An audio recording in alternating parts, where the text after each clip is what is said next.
ng Panginoon, umawit ng kagalakan, at tugtugin ang gitara at ang kaayayang lira.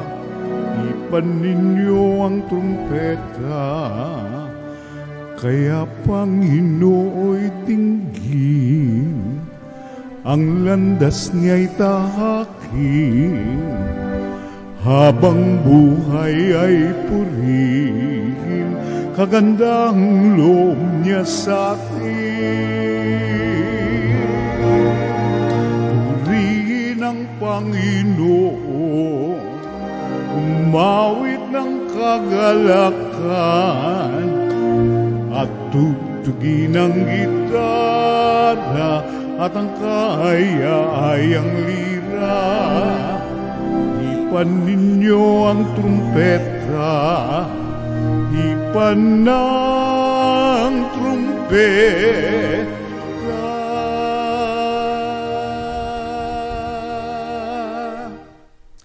Simulan natin ang ating pagdiriwang sa ngalan ng Ama at ng Anak at ng Espiritu Santo.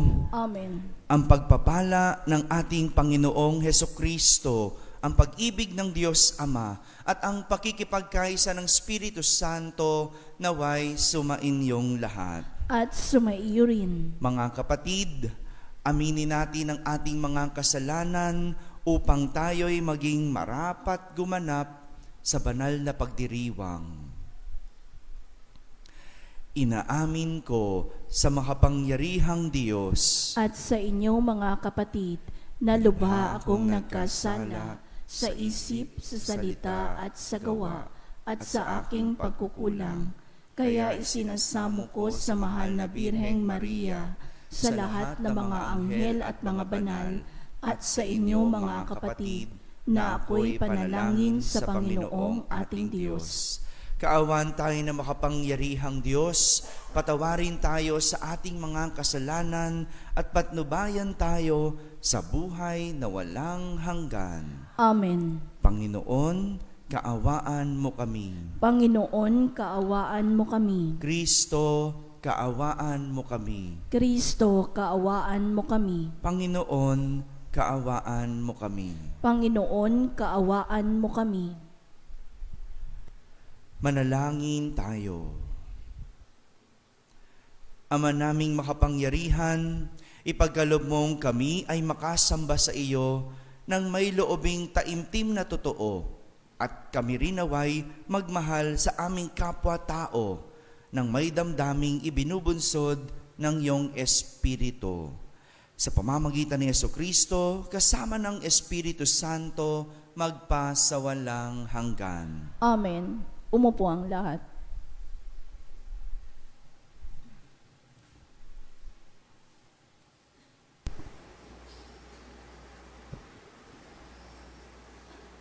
Pagbasa mula sa unang aklat ng mga hari. Nang pakiramdam ni David ay nalalapit na ang kanyang pagpanaw, sinabi niya kay Solomon, "Malapit na akong mamayapa. Magpakatatag ka at magpakalalaki.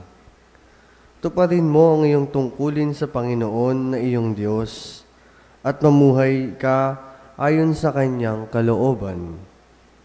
Sundin mo ang kanyang mga batas, utos, hatol, at tuntunin ayon sa nasusulat sa kautusan ni Moises. Sa gayon, magtatagumpay ka sa lahat mong gawain, at tutuparin ng Panginoon ang pangako niya sa akin.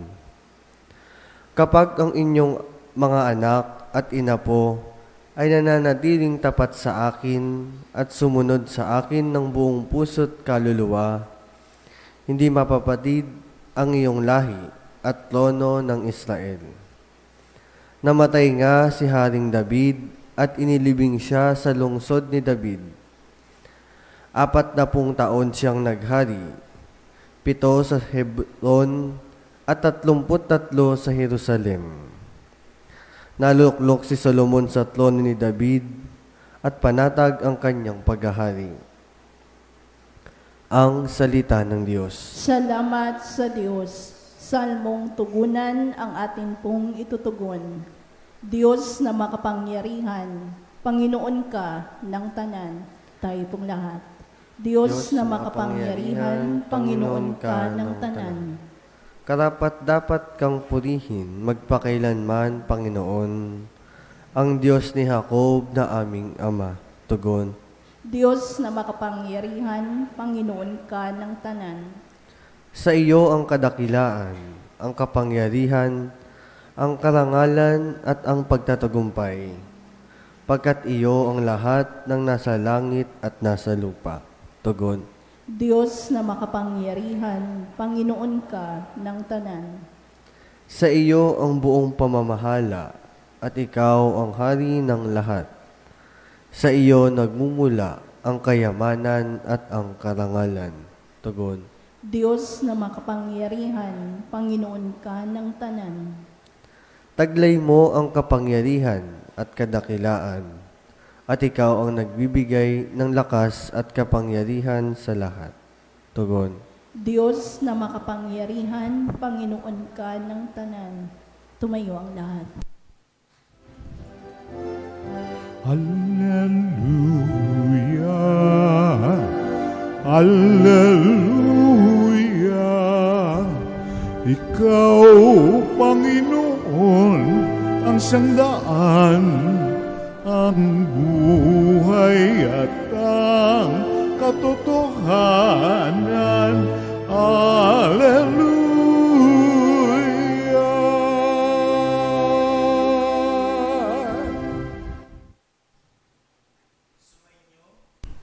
Sumainyo ang Panginoon. At sumaiyo rin. Ang mabuting balita ng Panginoon ayon kay San Marcos. Papuri sa iyo, Panginoon.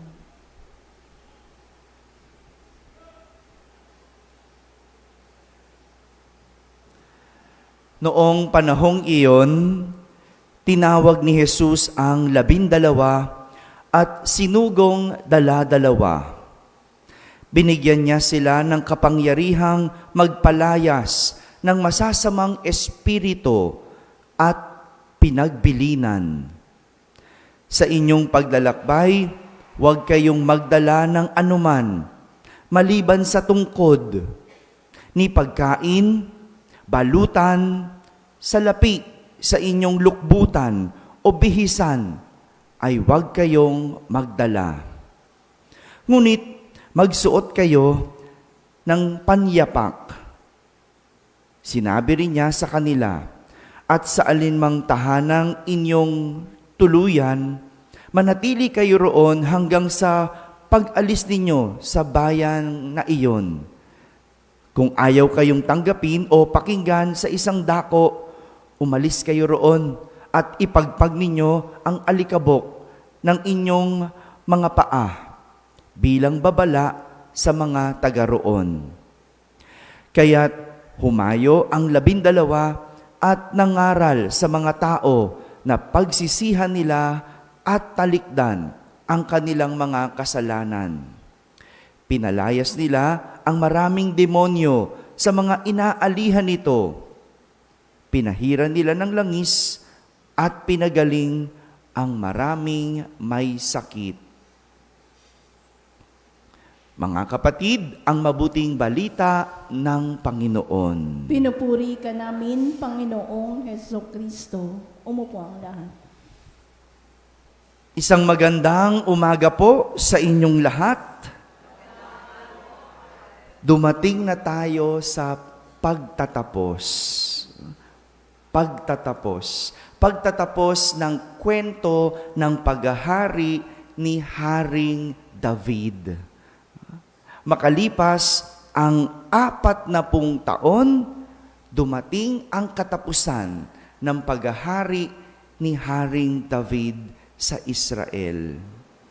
Kaya naman, narinig natin sa ating unang pagbasa, si Haring David ay nagbibilin sa kanyang anak na si Solomon na siyang papalit o hahalili sa kanya bilang hari. Binibilinan niya ang kanyang anak kung paano paghaharian ang buong Israel. Kaya sa pagpapasa ni Haring David ng kanyang kapangyarihan, siya ay nagbilin, naghuling habilin.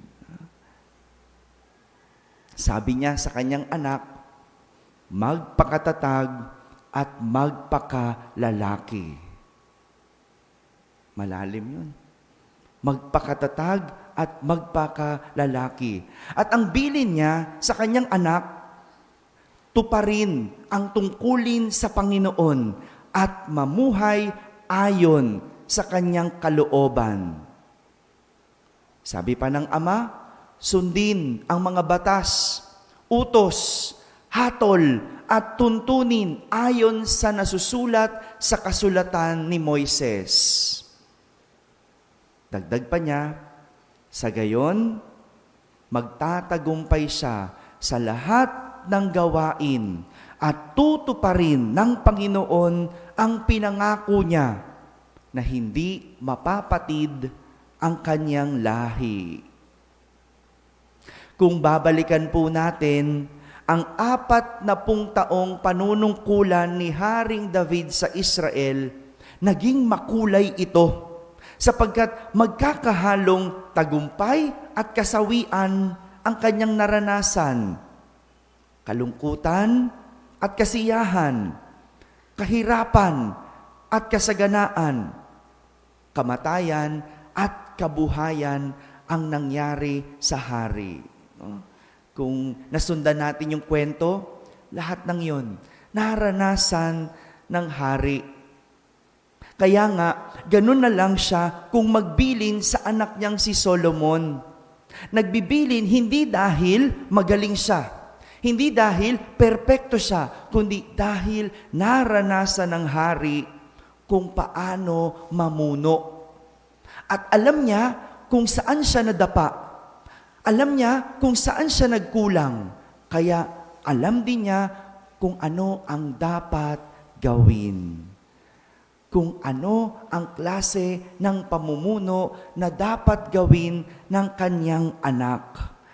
At ito ay walang iba kundi sa pamamagitan ng Diyos. Isang pamumuno na pinamamahalaan ng Diyos. Samantala, sa ating ebanghelyo, si Jesus naman ay nagbibilin din. Narinig natin si Jesus nagbibilin sa kanyang mga alagad matapos niyang bigyan sila ng kapangyarihan na magpalayas ng masasamang espiritu. At ang kanyang bilin, sabi ni Jesus, huwag magdala ng anuman sa kanilang paglalakbay. Maliban sa tungkod, wala nang iba. Walang pagkain, walang balutan, salapi o lukbutan o kahit bihisan silang dadalhin. Pwede ba yun? Pwede ba yun? Maglakbay nang wala ni tungkod lang at panyapak? Pwede. Basta sabi ng Diyos. Posible ba yun? Posible. Basta sabi ng Diyos. Walang magdadala ng kahit ano. Kung titignan ang bilin na iyon ni Jesus, lahat iyon ay tumutukoy sa pagbitaw sa material na siyang pinanghahawakan ng kanyang mga alagad. Pagbitaw sa material. Dahil ang klase ng buhay na ibinibilin ni Jesus ay pagbitaw sa material at pagkapit sa Diyos. Pagbitaw sa material at pagkapit sa Diyos. Ito ang buhay na pamamahalaan ng Diyos. Isang buhay na bumibitaw sa material at kumakapit sa Diyos. Kahapon po, matapos ang misa ko dito sa aming parokya, ako po ay nag-interview ng 2 ikakasal. Nasabi ko sa kanila na hindi madali ang mag-asawa o hindi madali ang pag-aasawa. Hindi po dahil nakapangasawa na ako, ha? Hindi dahil sa ako'y may karanasan sa pag-aasawa, hindi po. No? Kundi dahil sa dami ng nakausap kong mag-asawang may problema, sa dami ng beses na kami mga pare ang nilalapitan kapag may problema, alam ko na madalas kung ano ang nagiging problema. Kapag tinanong mo na ang mag-asawa, matapos magsumbong, isa lang tatanong mo, nagsisimba po ba kayo mag-asawa? Yan. Sa lahat ng problemang yan, kapag tinanong mo ng mag-asawa, nagsisimba po ba? Diyan, laging nahuhulog. Diyan, laging nagkakaproblema. Kaya nga, nasabi ko, doon sa mag-aasawa, wag na wag kalilimutan ang Diyos sa kanilang pagsasama. Yun lang ang bilin ko. Kasi madalas, kapag nag-asawa na, nakakalimutan na ang Diyos. Dahil sa dami ng pinagkakaabalahan. Totoo naman, di ba? Pag nag-asawa ka na, hanap buhay. Pagpapalaki ng mga anak, ang tuon. Wala pa dyan. Siyempre, yung kung ano-ano at mga araw-araw na pinagkakaabalahan. Pero ang sabi ko sa kanila, kapag marami ang pinagkakaabalahan, pag mas nagiging abala sa buhay, mas lalong magbigay ng mahabang panahon sa Diyos. Dahil mas lalong kailangan nila ng tulong sa Diyos. Ganyan ang pamahalaan, ang buhay pag-aasawa. Kasama ang Diyos. Hindi lang babae ang nagsisimba. Dapat pati lalaki. Mag-asawa. At pag may anak, buong pamilya. Dahil isa lang ang hindi magsimba, sigurado magkakaproblema. Mga kapatid, sa anumang larangan ng pamamahala, larangan ng pamilya, relasyon, trabaho, pag-aaral, maging pang-araw-araw nating buhay. Kapag sasama ang Diyos, o kapag isasama ang Diyos, kahit mahirap, sa huli, ang lahat sigurado magiging maayos. Amen? Amen.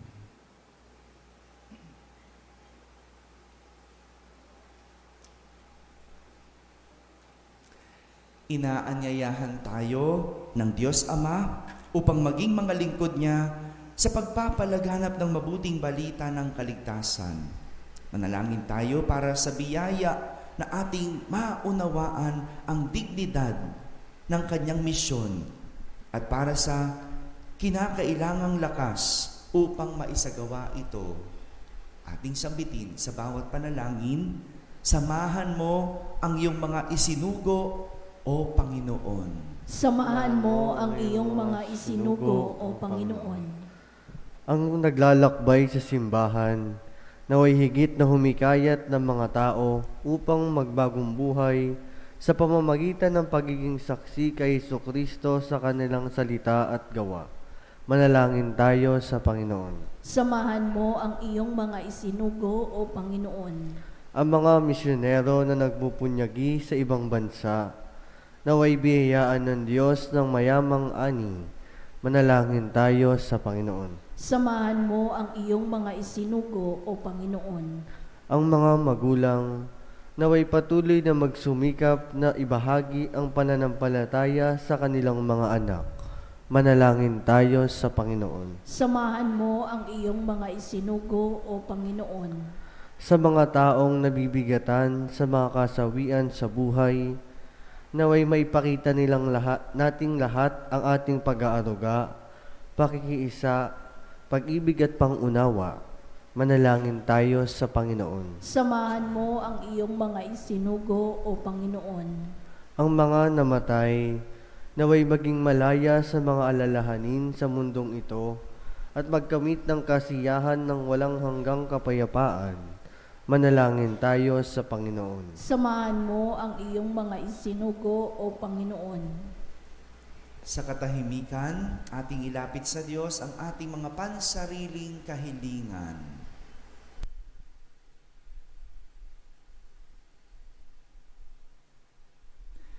Manalangin tayo sa Panginoon. Samahan mo ang iyong mga isinugo, O Panginoon. Panginoong Diyos, nagtitiwala kami sa iyo. Pinili mo kami sa pamamagitan ni Kristo upang ipahayag ang pag-ibig na iyong ipinakita sa amin. Gawin mo kaming tapat na mensahe ng Ebanghelyo. Hinihiling namin ito sa pamamagitan ni Kristo na aming Panginoon. Amen. Umupo ang lahat.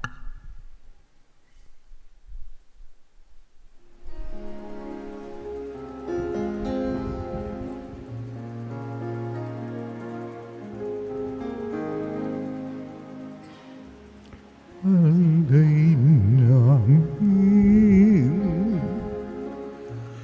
aming buhay,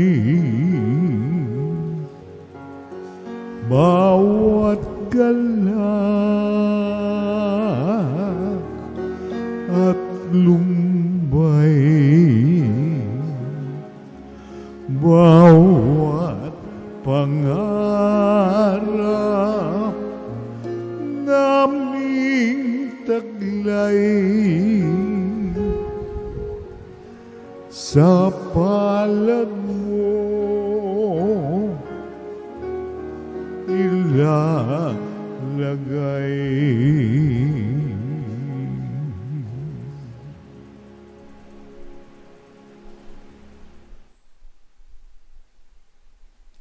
Manalangin kayo mga kapatid upang ang paghahain natin ay kalugdan ng Diyos amang makapangyarihan. Tanggapin nawa ng Panginoon itong paghahain sa iyong mga kamay, sa kapurihan niya at karangalan sa ating kapakinabangan at sa buong sambayanan niyang banal. Ama naming lumikha, ang mga alay na ngayon ay aming inihahanda. Sa hapag na ito ng iyong dambana ay iyong tanggapin at gawaran ng pagpapala upang mapagsaluhan namin ang kaligtasan mong ginawa. Sa pamamagitan ni Jesucristo, kasama ng Espiritu Santo, magpasawalang hanggan. Amen. Sumainyo ang Panginoon. At sumaiyo rin. Itaas sa Diyos ang inyong puso at diwa. Itinaas na namin sa Panginoon. Pasalamatan natin ang Panginoong ating Diyos. Marapat na siya ay pasalamatan. Ama naming makapangyarihan, tunay ngang marapat na ikaw ay aming pasalamatan. Ikinalugod mong likhain ang sanlibutan na iyong pinagbabago at idinarangal sa pamamagitan ng iyong anak na kinalulugdan. Kaya't utang na loob ng iyong mga itinatangi at ng mga banal na kapiling mong lagi ang iyong paggiliw at pagkakandili. Kaya kaisa ng mga anghel na nagsisiawit ng papuri sa iyo nang walang humpay sa kalangitan, kami nagbubunyi sa iyong kadakilaan.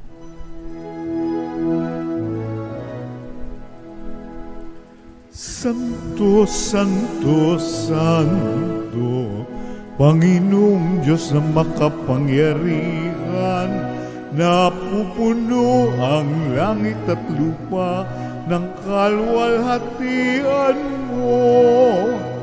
Hosana sa kaitaasan, pinagpala ang naparirito sa ngalan ng Panginoon. Hosana sa kaitaasan.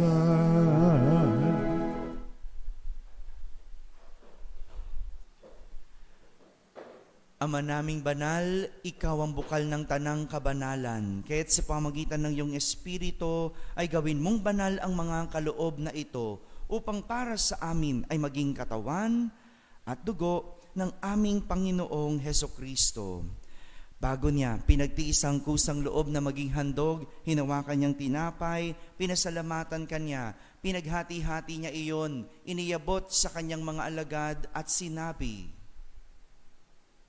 Tanggapin ninyong lahat ito at kanin. Ito ang aking katawan na inihahandog para sa inyo.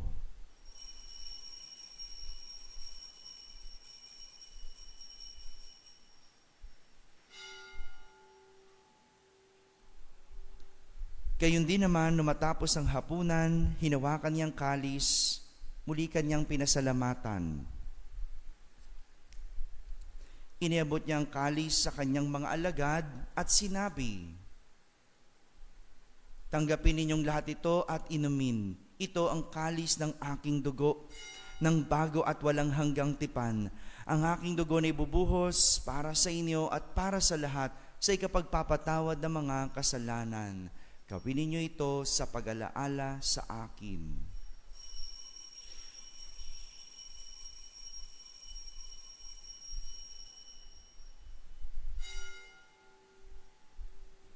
Ipagmunyi natin ang misteryo ng pananampalataya. Si Kristo'y namatay, si Kristo'y nabuhay, si Kristo'y babalik sa wakas ng panahon. Ama, ginagawa namin ngayon ang pag-alaala sa pagkamatay at muling pagkabuhay ng iyong anak. Kaya't inaalay namin sa iyo ang tinapay na nagbibigay buhay at ang kalis na nagkakaloob ng kaligtasan. Kami nagpapasalamat dahil kami iyong minarapat na tumayo sa harap mo para maglingkod sa iyo. Isinasamo namin kaming magsasalo-salo sa katawan at dugo ni Kristo ay mabuklod sa pagkakaisa sa pamamagitan ng Espiritu Santo. Ama, lingapin mo ang iyong simbahang laganap sa buong daigdig. Puspusin mo kami sa pag-ibig, kaisa ni Francisco na aming Papa, ni Jose na aming Obispo at ng Tanang Kaparian. Alalahanin mo rin ang mga kapatid naming nahimlay na may pag-asang sila'y muling mabubuhay. Gayon din ang lahat ng mga pumanaw. Kaawan mo sila at patuloyin sa iyong kaliwanagan. Kaawan mo at pagindapating kaming lahat na makasalo sa iyong buhay na walang wakas. Kaisa na mahal na Birheng Maria na Ina ng Diyos, ng kabiyak ng puso niyang si San Jose, kaysa ng mga apostol at ng lahat ng mga banal na namuhay dito sa daigdig ng kalugod-lugod sa iyo. May pagdiwang nawa namin ang pagpupuri sa kararangal mo sa pamamagitan ng iyong anak na aming Panginoong Hesukristo. Sa pamamagitan ni Kristo, kasama niya at sa Kanya, ang lahat ng parangal at papuri ay sa iyo, Diyos amang makapangyarihan, kasama ng Espiritu Santo, magpasawalang hanggan. Amen. Amen. Amen. Amen.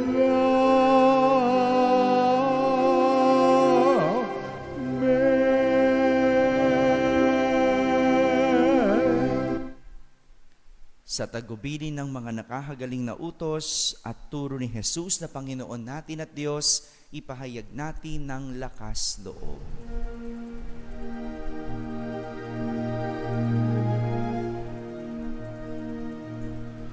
Ama namin sumasalangit ka,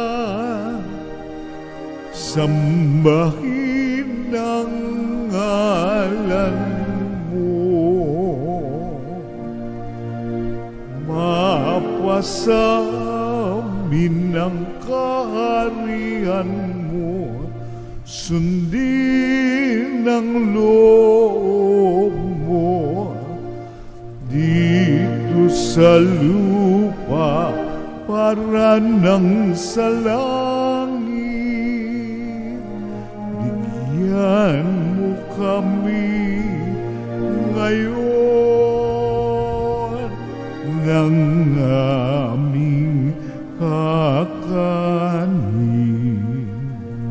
sa araw-araw, at patawarin mo kami sa aming mga sala, para ng pagpapatawad namin sa nagkakasala sa amin.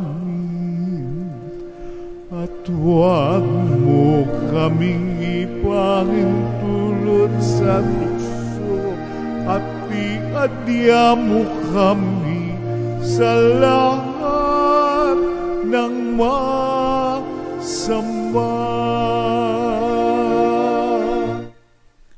Hinihiling namin kami iadya sa lahat ng masama, pagkalooban ng kapayapaan araw-araw, iligtas sa kasalanan at ilayo sa lahat ng kapahamakan, samantalang aming pinananabikan ang dakilang araw ng pagpapahayag ng tagapagligtas naming si Hesukristo. Sapagkat iyo ang kaharian at ang kapangyarihan at ang kapurihan magpakailanman. Amen. Panginoong Hesukristo, sinabi mo sa iyong mga apostol, kapayapaan ang iniiwan ko sa inyo, ang aking kapayapaan ang ibinibigay ko sa inyo.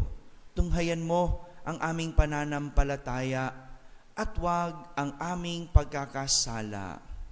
Pagkalooban mo kami ng kapayapaan at pagkakaisa ayon sa iyong kalooban, kasama ng Espiritu Santo, magpasawalang hanggan. Amen. Ang kapayapaan ng Panginoon ay laging sumainyo. At sumaiyo rin. Magbigayan kayo ng kapayapaan sa isa't isa.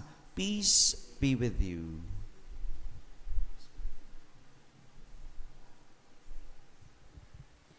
Kordero ng Diyos na nag-aalis ng mga kasalanan ng sanlibutan, maawa ka sa amin.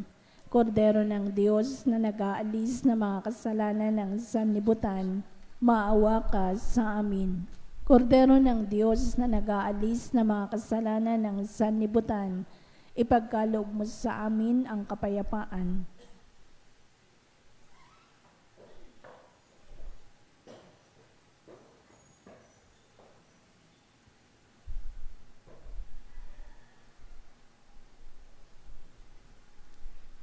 Ito ang kordero ng Diyos. Itong nag-aalis sa mga kasalanan ng sanlibutan. Mapalad ang mga inaaniyahan sa kanyang piging. Panginoon, hindi ako karapat-dapat na magpatuloy sa iyo, ngunit sa isang salita mo lamang ay gagaling na ako.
Jesus ay nariyan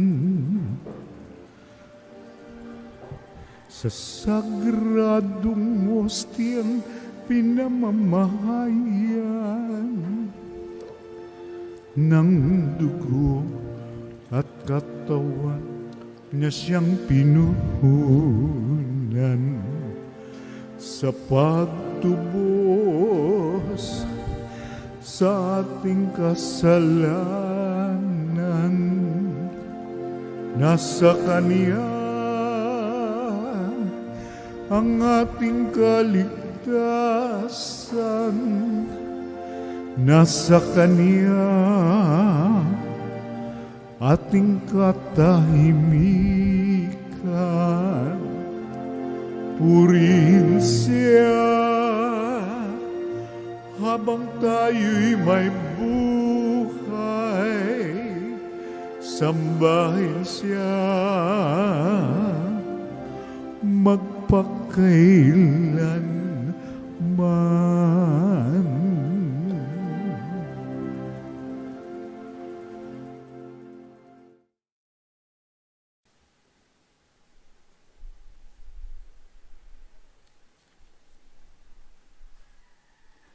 Manalangin tayo.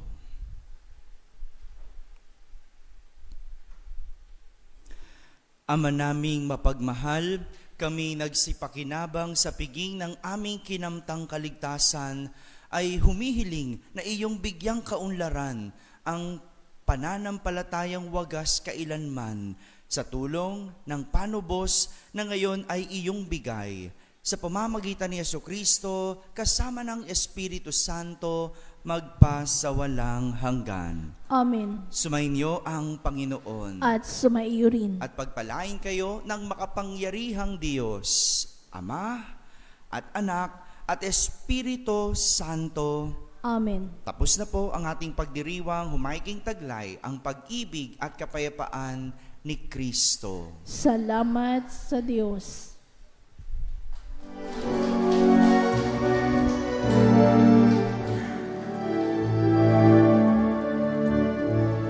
Humayon at ipahayag kanyang pagkalingat habang sa buhay, pag-ibig at katarungan, tanda ng kanyang kaharian.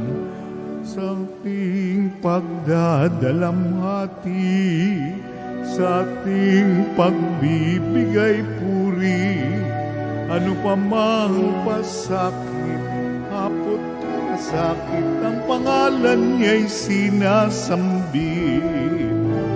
Humayon at ipahayag kanyang pagkalingat habang sa buhay, pag-ibig at katarungan, tanda ng kanyang kaharian.